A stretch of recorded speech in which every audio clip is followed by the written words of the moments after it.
ओम शांति। आज के अव्यक्तवाणी 23/7/1969। सफलता का आधार परखने की शक्ति। तो सफलतार आधार होच्छे बाबा बोलছেন परख करार शक्ति। बाप दादा एक एक को देखते हुए क्या देखते हैं? बाबा आमादेर प्रत्येकকেই देखছে।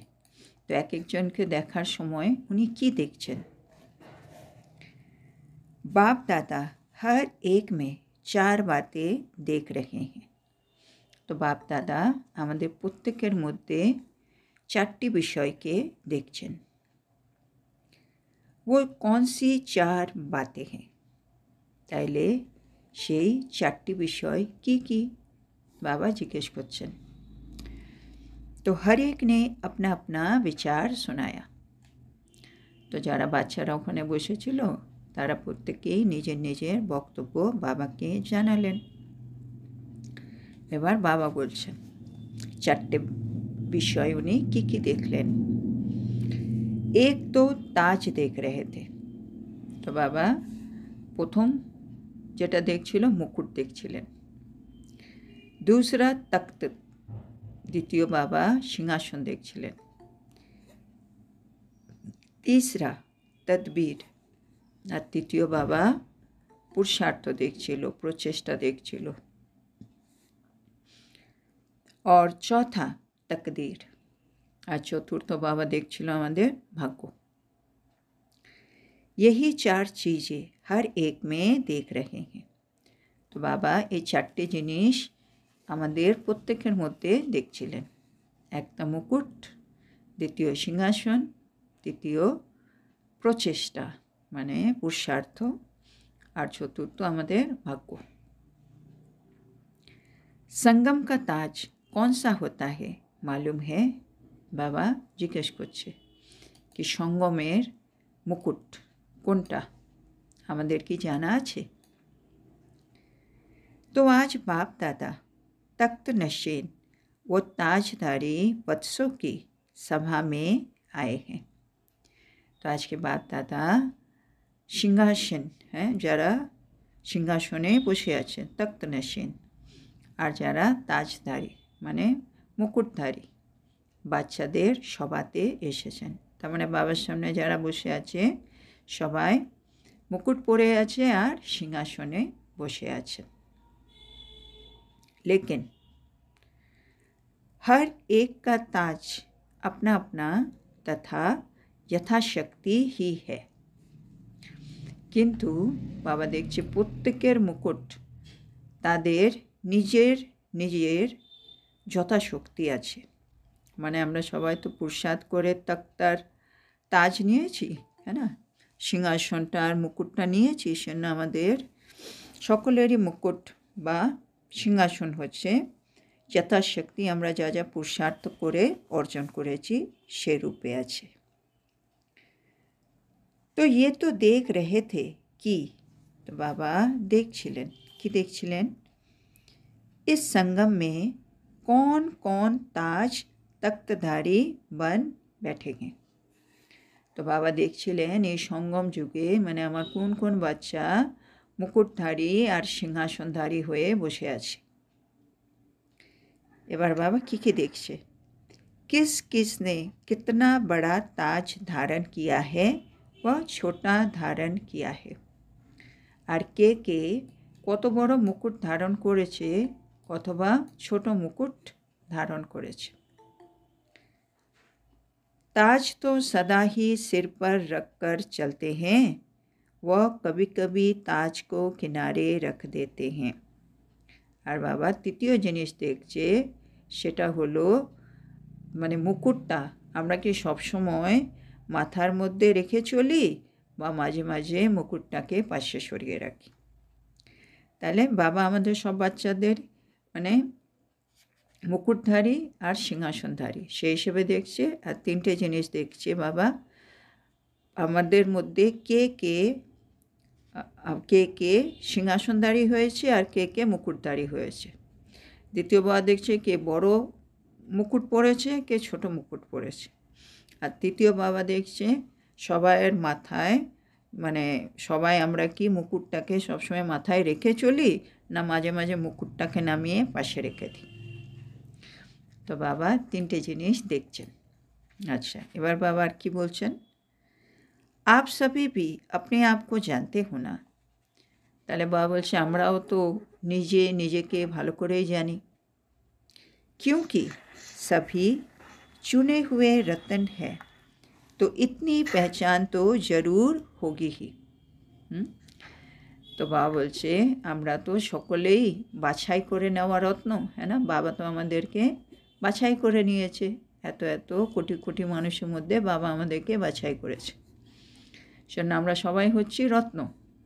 সেজন্য বাবা বলছে আমাদেরও কিন্তু নিজেকে বোঝা অত্যন্ত জরুরি, আর এটা সম্ভব কি আমি আমাকে অনেক ভালো করে চিনি।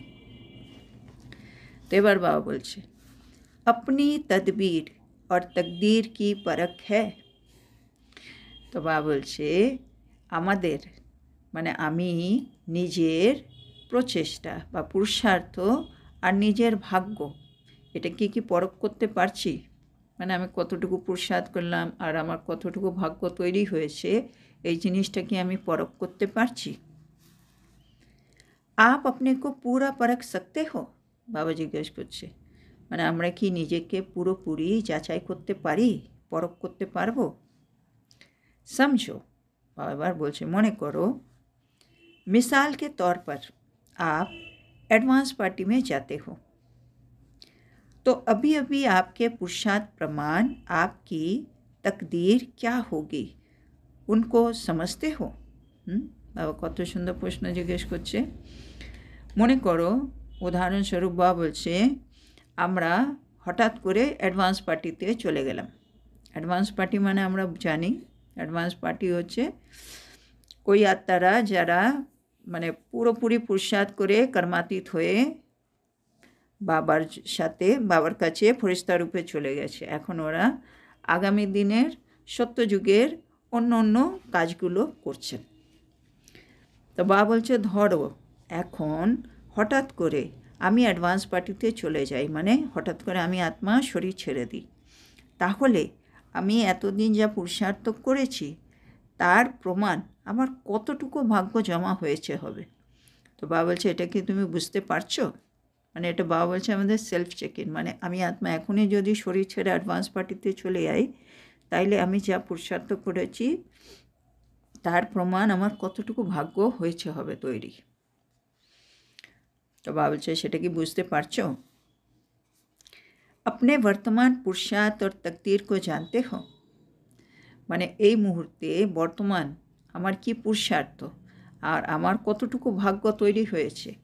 বাবা বলছে তোমরা কি জানো, মানে আমরা নিজে নিজেরটা কি জানি, পুরুষার্থ আর কতটুকু ভাগ্য আমাদের হয়েছে এতদিনে। जब अपने को परख सकोगे तभी तो दूसरों को परख सकोगे। বাবা বলছে যখন আমরা নিজেকে পরখ করতে পারবো তখনই আমরা অন্যকেও পরখ করতে পারবো। ये जानने की भी ज़रूरत है। তো বাবা বলছে এটাও আমাদেরকে জানতে হবে কি কী করে আমি নিজের পুরুষার্থ নিজের ভাগ্যটাকে পরখ করতে পারবো, তারপরে আমি অন্যকেও পরখ করতে পারবো। क्योंकि बाबा एबार बोलছে কেন এটা জরুরি, क्योंकि अब ऐसा समय ही आ रहा है जो कि परखने की शक्ति को आपको अति आवश्यकता है। বাবা বলছে কেননা এখন এমন সময় আসতে চলেছে যে আমাদের জন্য পরখ করার শক্তি কিন্তু অনেক জরুরি হয়ে যাবে, অনেক প্রয়োজন হবে পরখ করার শক্তিটা। सर्विस में सफलता पाने का मुख्य साधन ही ये है। तो बाबा বলছে যে কোনো সেবায় আমরা যদি সফলতা পেতে চাই তার মুখ্য সাধন হলো এই परखने की शक्ति। जैसे जैसे परखने की शक्ति तीव्र हो जाएगी वैसे वैसे ही सफलता भी मिलती जाएगी। तो बाबा বলছে যত যত আমাদের পরখ করার শক্তি তীব্র হতে থাকবে অত অত আমাদের সেবার মধ্যেও সফলতা আমরা পেতে থাকব। परख पूरी न होने के कारण जो उनको चाहिए जिस रूप से उनकी तकदीर जग सकती है वो रूप उनको नहीं मिलता है। বাবা বলছে আমরা যদি পুরোপুরি পরখ না করতে পারি, হ্যাঁ, অন্য আত্মারা যারা আমাদের কাছে আসছেন তাদেরকে যদি আমরা পুরোপুরি পরখ না করতে পারি, তাদের যে প্রয়োজন আর যে রূপে তাদের ভাগ্য জাগতে পারে সেটাও যদি আমরা জানতে না পারি, তাহলে আমরা তাদেরকে সেইভাবে জিনিসগুলো দিতে পারবো না। इसलिए ही सर्विस की सफलता कम मिलती है। আর সেই জন্যই সার্ভিসে সফলতা কিন্তু কম হয়ে যাচ্ছে। कम सर्विस की रिजल्ट क्या देखने में आती है। এবার সত্যি আমার সেবায় সফলতা কম পাচ্ছি, তার রেজাল্ট কী করে বোঝা যাবে? আমি কী করে বুঝবো কি আমার সেবার মধ্যে রেজাল্টটা কমের দিকে যাচ্ছে? তো বাবা এটা এবার আমাদেরকে বলছেন, কি বলছেন? कम सर्विस की रिजल्ट क्या देखने में आती है कि प्रजा तो बहुत बन जाती है, वारिस बहुत कम। তো বাবা বলে আমাদের সার্ভিস যদি বেশি ভালো না হয় তাতে রেজাল্ট কী হবে? প্রজা কিন্তু অনেক তৈরি হবে, মানে আত্মারা কিন্তু অনেক আসছে, কিন্তু ওর মধ্যে ওয়ারিস কিন্তু খুব কম হবে। মানে ওয়ারিস কোয়ালিটি কম হবে, প্রজা কোয়ালিটি অনেক বেশি হবে। ওয়ারিস কম নিকলনে কা মতলব হি হ্যাঁ, ওয়ারিস যখন কম বেরোচ্ছে যে কোনো একটা সেবা থেকে, তার অর্থই হলো উনকি রগ কো পুরা পরখ नहीं सकते हो। মানে তারা আসলে কি চাইছে সেটা আমরা কিন্তু পুরোপুরি ধরতে পারিনি, সেজন্য আমরা ওয়ারিস তৈরি করতে পারিনি। এবার বাবা एग्जाम्पल দিচ্ছে, मरीज की पूरी परख होती है तभी तो ठीक औषधि मिलती है ना, फिर रोग भी ख़त्म हो जाते हैं। বাবা বলছে যেমন ডাক্তারের কাছে কোনো রোগী গেল, রোগীর যখন সম্পূর্ণ পরখ যদি ঠিক মতো করতে পারি, তাহলে ডাক্তারবাবু যে ওষুধ দেবে সে ওষুধটা কাজ করবে, আর তখন তার যে রোগ হয়েছে সেটাও একেবারে শেষ হয়ে যাবে। কিন্তু সেটা কখন হলো? যখন ডাক্তার তার যে রোগী গেছে রোগীর সম্পূর্ণ পরখ করে ওর কি হয়েছে সেটা ঠিকমতো যাচাই করতে পারলো, তারপর ঠিক ওষুধ দিল, ও সম্পূর্ণ সুস্থ হয়ে গেল। তো বাবা একইভাবে আমাদের বলছে খাস जो निमित्त बने हुए पांडव है, আমাদের মধ্যে বাবা বলছে বিশেষ যারা নিমিত্ত পাণ্ডব আছে, उनको भविष्य में आने वाली बातों को परखने की शक्ति चाहिए। তাদের ভবিষ্যতে বিভিন্ন বিষয়ের অনেক রকম কথাবার্তা আসবে বিভিন্ন বিষয়ে, তো সেগুলো তাদেরকে পরখ করতে হবে, সেজন্য ওদের মধ্যে পরখ করনে কি শক্তি, পরখ করার শক্তি চাই। আর কি লাগবে? और निर्णय करने की शक्ति भी चाहिए। মানে আগে পরখ করতে হবে, তারপরে নির্ণয় করার শক্তিটাও দরকার হবে। আর তারপরে কি লাগবে? निर्णय के बाद फिर निवारण करने की शक्ति चाहिए। তারপরে লাগবে নিবারণ করার শক্তি। আর तभी सामना कर सकेंगे, তারপরে আমরা সম্মুখীন হতে পারবো, মুখোমুখি হতে পারবো। और सामना करने के बाद ही यज्ञ की प्रत्यक्षता की सफलता पाओगे। আর তারপরে যখন সম্মুখীন হতে পারবে তারপরেই আমাদের যজ্ঞের প্রত্যক্ষতাতে আমরা সফলতা পাব। তাহলে বাবা এখানে বলে দিয়েছে কিভাবে আমরা আমাদের যজ্ঞকে বলো বাবাকে বলো প্রত্যক্ষ করতে পারবো। কি করতে পারবো বাবা বললো? পাণ্ডবদেরকে উদ্দেশ্য করে বাবা বললেন, কিন্তু কি বললেন? আগে পরখ করার শক্তি লাগবে, পরখ করার পরে নির্ণয় করার শক্তি লাগবে, নির্ণয় করার পরে ওটাকে নিবারণ করতে হবে, তো নিবারণের শক্তি লাগবে, নিবারণের শক্তির পরে সম্মুখীন হওয়ার শক্তি লাগবে, সামনা করনে কি শক্তি। আর যখন তুমি সম্মুখীন হয়ে যেতে পারবে তারপরেই আমাদের যে যজ্ঞ সেটা প্রত্যক্ষতা পাবে। এবার বাবা বলছে আপকো বাবা নে কিস লিয়ে বুলায়া হে, বাবা আমাদেরকে কেন ডেকেছেন, মানে বাচ্চাদেরকে বাবা কেন ডেকেছেন? হিসাব কিয়া যা सकता है না। বাবা বলছে তোমরা হিসেব তো করতে পারো, হ্যাঁ না? বাবা কেন ডেকেছে হবে, আমরা অনেক সময় আইডিয়া বের করে নিই, সেই জন্য বাবা বলছে सीढ़ी उतरने और चढ़ने का ज्ञान सिखाने के लिए बुलाया है।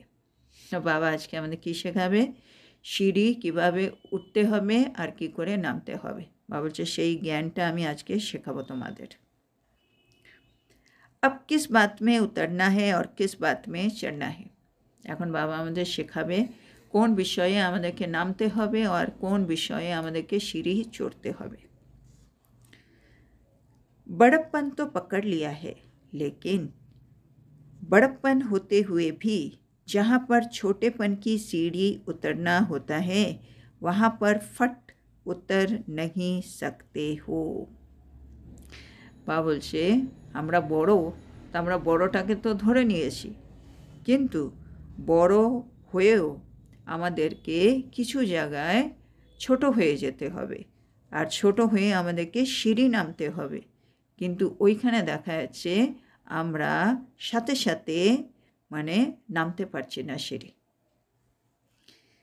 एक सेकंड में मालिक और एक सेकंड में बालक बनने की आवश्यकता है। এটা হচ্ছে শিক্ষা, মানে এক সেকেন্ডে আমি আত্মা মালিক হয়ে যাব আর একই সেকেন্ডে আমাকে বালক হয়ে যেতে হবে। এখন এইটারই প্রয়োজন, মানে ব্যালেন্স। এক সেকেন্ডে মালিক হতে পারি, আমি এক সেকেন্ডে বালকও হয়ে যেতে পারি। जहाँ पर बालक बनना चाहिए वहाँ पर फिर मालिकपन भी कुछ देखने में आता है। তো বাবা কি দেখছে কি যেখানে আমাদের বালক হওয়ার দরকার সেখানে কখনো কখনো আমাদের মধ্যে মালিক ভাবটাও দেখা দিচ্ছে।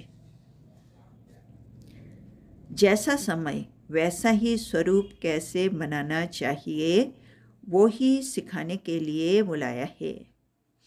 তো বাবা কেন বাচ্চাদেরকে ডেকেছে কি এটা শেখাবার জন্য কি যেরকম সময় সেরকম কিন্তু স্বরূপ আমাদেরকে ধারণ করতে হবে, সেটা শেখাবার জন্য বাবা সব বাচ্চাদেরকে ডেকেছেন। मिसाल के तौर पर बाबा এখন উদাহরণ দিচ্ছে। आप कहीं भी संगठन के बीच में रहते हो, ধরে নেওয়া হোক আমরা কোনো সংগঠনের মাঝখানে রয়েছি। संगठन में कोई भी बात होती है तो उसमें विचार देने के समय मालिक बन के विचार देना तो बहुत अच्छा है। তো আমরা সংগঠনের মধ্যে আছি, বাবা উদাহরণ দিয়ে বোঝাচ্ছেন। আর সংগঠনের মধ্যে কোনো বিষয়ে আমাকে মতামত দিতে হবে, তো বাবা বলছে সেখানে মালিক হয়ে মতামত দাও, সেটা ভালো। लेकिन जहाँ पर संगठन का सवाल आता है, যেখানে সংগঠনের ব্যাপার চলে আসে, वहाँ पर निमित्त बने हुए भाई बहनें जो फाइनल करते हैं उस समय फिर अपनी बुद्धि को बिल्कुल ही बालकपन में ले आना चाहिए। বাবা বলছে আমাদের মালিক হয়ে আমরা মতামত দিয়ে দিলাম, সেটা খুব ভালো হলো, কিন্তু এটা তো একটা সংগঠনের ব্যাপার, আর সংগঠনের মধ্যে নিমিত্ত ভাই বোন তো আছেই, তারা ব্যাপারটা ফাইনাল করবে। আমি মতামত দিয়েছি, কিন্তু ফাইনাল কারা করবে? যারা নিমিত্ত আছে সংগঠনে। তো নিমিত্ত ভাই বোনেরা যখন ফাইনাল করে করবেন, সেই সময়ে আমি কি করব? আমি নিজের বুদ্ধিকে একেবারে বালক ভেবে বালকের ভাবে নিয়ে আসতে হবে, মানে আমি একেবারে বালক সেজে বসে থাকব।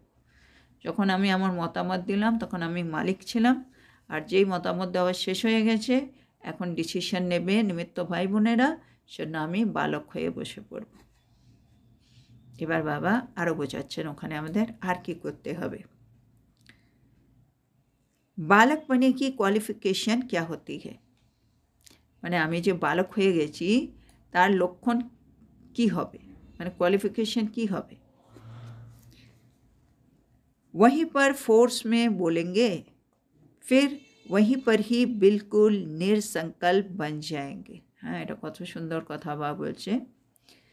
ওখানেই আমি ফোর্সের সাথে আমার বক্তব্য বলেছি যখন আমি মালিক হয়ে বলছিলাম, তারপরই যখনই আমি বালক হয়ে গেলাম वहीं पर ही একেবারে নিঃসংকল্প হয়ে বসে পড়ব। একটা ছোট্ট শিশু কিছু ভাবনা চিন্তা করে না, নিঃসংকল্প স্থিতি। বলবো না ওটা খেয়ে নাও, খেয়ে নিল, না এখন এখানে গিয়ে বসে পড়লো। ওরকম আমার স্থিতিটা একেবারে নিঃসংকল্প, বলার সময় বলেছি বাস শেষ। এবার ওরা যা ডিসিশন নেবে নেক, ওরা যা আমাকে জানাবে, আমাকে যা করতে হবে, ওনারা যেটা বলবেন ওটাই ফাইনাল হয়ে গেল। তার আমার সংকল্প একেবারে বন্ধ। নিঃসংকল্প স্থিতি আমি এখন बालक स्थितिते आछि। तो बाबा बोलें, तो इसी रीति संगठन के बीच में निमित्त बने हुए के सामने अपने मालिकपने की बुद्धि बनाकर राय देकर फट से बालकपने की बुद्धि बना लेनी है, इसी में ही फायदा है। तो बाबा आमादेर बोलछे एखन कि करते हबे, এই রীতিতেই কিন্তু আমাদের সংগঠনের মাঝখানে থাকতে হবে।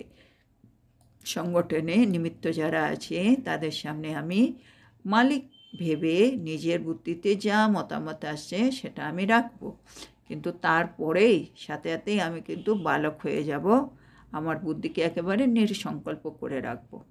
এতে বাবা বলছে লাভ হবে। लेकिन जहाँ भी मालिकपन होता है उसकी रिजल्ट क्या होती है। এখন বাবা যা দেখছে যেখানেই মালিক ভাব থাকছে, আমি মালিক ভাব রেখে মতামত দিলাম, সেখানেই বাবা দেখছে রেজাল্ট কি হয়। एक तो समय खराब होता है और शक्ति भी वेस्ट हो जाती है। বাবা বলছে যেখানে আমি মালিক হয়ে আমার মতামত দেওয়ার পরে মালিক ভাবটা যখন রেখে দিই আমার মধ্যে, তাতে কি হয় বাবা বলছে তখন সময়টা কিন্তু খারাপ হয় আর আমার অনেক শক্তিও কিন্তু ওয়েস্ট চলে যায়। আর কি হয়, और जो एक दो में स्नेह बढ़ना चाहिए वो कम होना संभव हो जाता है। যেখানে আমার বালক হয়ে যাওয়ার কথা সেখানে আমি বালক যদি না হই, মালিক ভাবটা যদি আমার মধ্যে রেখে দিই, তখন বাবা দেখছে এক তো সময় খারাপ হয়, দ্বিতীয় আমার শক্তি ওয়েস্ট হয়ে যায়, তৃতীয় আমাদের একে অপরের মাঝখানে পরস্পরের মধ্যে যে স্নেহ থাকা উচিত, যে স্নেহটা বৃদ্ধি পাওয়া উচিত, সেটা দেখা যায় আস্তে আস্তে কমে যায়। इसलिए आप लोग जैसे जिम्मेवारी लेते जाएंगे वैसे वैसे आपको इस सीढ़ी को उतरने और चढ़ने की आवश्यकता होगी। हाँ, এটা হচ্ছে আমাদের বড় শিক্ষা कि যখনই আমাদেরকে যত যত আগামী দিনে আমাদের তো দায়িত্ব বাড়বে, তো যত যত আমাদের দায়িত্ব বাড়বে একই রকমভাবে বাবা বলছে তোমাদের এই সিঁড়ি নামা আর ওঠার কিন্তু প্রয়োজন হয়ে পড়বে। আমরা যখন মালিক হয়ে মতামত দেব তখন আমি সিঁড়ি উঠছি, আর সাথে সাথেই আমাকে বালক হয়ে যেতে হবে, আবার সিঁড়ি নেমে যেতে হবে। তো এদিকে দায়িত্ব বাড়বে কিন্তু আমার মালিকপন আর বালকপন এই দুটো মাঝখানে আমাদেরকে ব্যালেন্স রেখে চলতে হবে। तो इन एडवांस भविष्य सर्विस की सफलता के लिए ये शिक्षा दे रहे हैं। तो बाबा इन एडवांस আগের থেকেই ভবিষ্যতে আমরা যা সেবা করব তার মধ্যে যেন আমরা সফলতা পাই, তার জন্য বাবা এই সুন্দর শিক্ষাটা আমাদেরকে দিচ্ছেন। आप सब अनुभवी भी हो। বাবা বলছে আমরা সকলেই তো अनुभवी হয়েছি। समय प्रति समय हर एक छोटा बड़ा अपनी शक्ति और सम्मान को रखने की कोशिश करता है। तो बाबा देखें समये समये আমরা ছোট বড় প্রত্যেকেই নিজের শক্তি আর নিজের সম্মান, নিজেকে সম্মানে রাখার কিন্তু সবাই চেষ্টা করি। आगे चलकर ये समस्या कुछ ज़्यादा सामने आने वाली है। বাবা দেখছে যতদিন এগোবে এই সমস্যাটা কিন্তু আরও একটু বাড়তে থাকবে। इसलिए সেই জন্য जो निमित्त बने हुए हैं उनको बहुत निर्माणचित बनना पड़ेगा। জন্য বাবা বলছে সেজন্য আগামী দিনগুলোতে যারাই নিমিত্ত আছেন তাদেরকে কিন্তু আর একটুখানি বেশি নির্মাণ চিত্ত হতে হবে। নির্মাণ অর্থাৎ এবার নির্মাণ কি বাবা বোঝাচ্ছেন, নির্মাণ অর্থাৎ अपने मान का भी त्याग। নির্মাণ হচ্ছে निजेर मानेरो आमाके त्याग करते हबे। त्याग से और फिर ज़्यादा भाग्य मिलता है। बाबा बोलছে যত যত আমরা ত্যাগ করব ততই কিন্তু আমরা ভালো ভাগ্য কিন্তু লাভ করব। और ही आपको सम्मान भी मिलेगा। तो যত যত আমরা ত্যাগ করব আমাদের ভাগ্য লাভ হবে আর ততই বাবা বলছে আমরা সম্মানও পাব। जितना अपना सम्मान खुद रखवाने की कोशिश करेंगे उतना ही सम्मान गंवाने का कारण बन जाएगा। बाबा বলছে যত আমরা নিজের সম্মান বেশি রাখার চেষ্টা করব ততই কিন্তু নিজের সম্মান হারানোর কারণ কিন্তু ঘটবে। इसलिए সেজন্য কি করতে হবে? इसलिए बालक और मालिक बने की सीढ़ी को जल्दी जल्दी उतरो और चढ़ो। সেজন্য বালক আর মালিক ভাবের সিঁড়িটাকে বাবা বলছে তাড়াতাড়ি নামো আর তাড়াতাড়ি ওঠো। মানে যখন বললাম সাথে সাথে আবার বালক হয়ে গেলাম, যখন বললাম সাথে সাথে আবার বালক হয়ে গেলাম। তাড়াতাড়ি উঠতে হবে, তাড়াতাড়ি নামতে হবে। इस अभ्यास को बढ़ाना है। এই অভ্যাসটাকে বাবা বলছে এখন একটু বাড়াতে হবে। इसलिए ही आपको बुलाया है। সেজন্য বাবা আমাদের সবাইকে ডেকেছেন। अब इसमें सफलता तो तभी होगी जबकि परिस्थिति को परखने की शक्ति होगी। আর বাবা বলছে এতে সফলতাও তখন আসবে যখন আমি পরিস্থিতিকে ভালো করে পরখ করতে পারবো। হ্যাঁ, কখন আমি মতামত দিতে হবে, কখন দিতে হবে না, সেটা আবার একটু পরখ করার দরকার আছে। परिस्थिति को परखने से फिर परिणाम ठीक निकलता है। পরিস্থিতি যদি আমরা ঠিকমতো পরখ করতে পারি তাহলে কিন্তু পরিণামও সঠিক বেরিয়ে আসবে। परख नहीं है तो परिणाम उल्टा हो जाता है। যদি পরখ আমরা ঠিক না করতে পারি তাহলে কিন্তু পরিণামটাও দেখা যাচ্ছে উল্টো হয়ে যায়। তাহলে আজকে বাবা আমাদেরকে কি শিক্ষা দিলেন? আজকে বাবা আমাদের সবার মধ্যে কি দেখলেন? চারটি বিষয় দেখলেন। কি কি দেখলেন?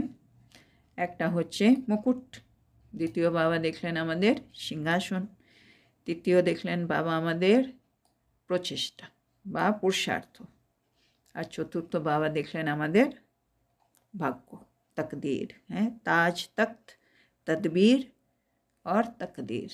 হ্যাঁ, মুকুট, সিংহাসন, প্রচেষ্টা আর আমাদের ভাগ্য।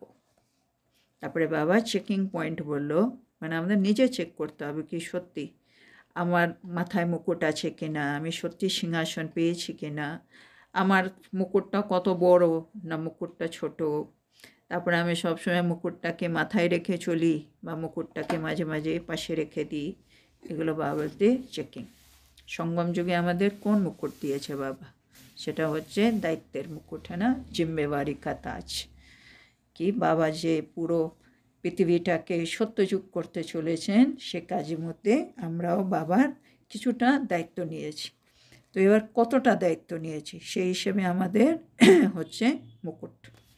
তো সেটা একটুখানি বাবা আমাদের পরখ করতে পারলো।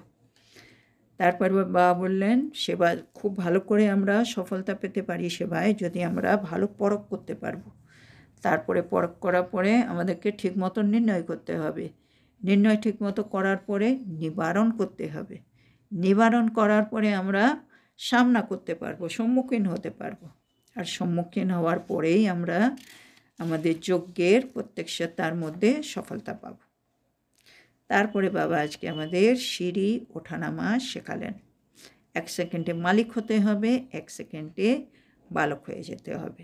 যেমন সময় তেমন স্বরূপ বানিয়ে নিতে হবে বাবা বলছে। আর তার জন্য কি বললেন? যখন আমি মতামত দেব তখন আমি মালিক হয়ে মতামতটা দেব, কিন্তু তারপরেই আমি বালক হয়ে যাব। বালক মানে বিলকুল নির্সংকল্প স্থিতি। কেননা নিমিত্ত যারা আছে ভাই বোনেরা তারাই ফাইনাল করবে, আর তারা যেটা করবে সেটাই ফাইনাল। ওনারা যা বলবেন আমি একেবারে মেনে নেব জিনিসটা। জন্য একেবারে নির্সংকল্প স্থিতি আমার হতে হবে। না হলে বাবা বলছে আমাদের সময়টাও খারাপ যায়, আমাদের শক্তিও ওয়েস্ট হয়ে যায়, আর আমাদের নিজেদের মধ্যে পরস্পরের মধ্যে যে স্নেহ যেটা বাড়া উচিত সেটাও কিন্তু কম হয়ে যায়। সেজন্য আগামী দিনে আমাদের সবার দায়িত্ব বাড়তে চলেছে। সেজন্য এই সংগঠনে যদি কাজ করতে হয় তখন আমাদের এই সিঁড়িটা ওঠা নামা এই প্র্যাকটিসটা অনেক দরকার হবে। আর যারা নিমিত্ত থাকবেন তাদেরকে বাবা বলছে একটুখানি নির্মাণচিত্ত হতে হবে। নির্মাণচিত্ত মানে নির্মাণ মানে বাবা বলছে নিজের মানেরও ত্যাগ করতে হবে। মানে অন্যরা আমাকে সম্মান দেবে সে আশায় আমি বসে থাকবো, যে দেবে সম্মান তাকে আমি একটু বেশি দেখবো, নাহলে অন্যদেরকে কম দেখবো, ওরকম নয়। তো সোনা বলে আমাদেরকে নির্মাণচিত হতে হবে, তার মানে নিজের মানেরও ত্যাগ করতে হবে। আর যে বেশি ত্যাগ করবে তার বেশি ভাগ্য পাবে, আর সেই নিজেকে বেশি সম্মান দেবে। তো আজকে বাবা আমাদেরকে মালিকপান আর বালক এই সিঁড়ি ওঠানামার প্র্যাকটিস করতে বললেন, বেশি করে প্র্যাকটিস করতে বললেন। তো আজকে এত সুন্দর শিক্ষার জন্য আমরা আমাদের প্রিয় বাবাকে বলবো ধন্যবাদ বাবা, ধন্যবাদ। ওম শান্তি। ধন্যবাদ বাবা। ওম শান্তি। ওম শান্তি বাবা। ধন্যবাদ বাবা, ধন্যবাদ। ওম শান্তি। ধন্যবাদ বাবা, ধন্যবাদ। Good night.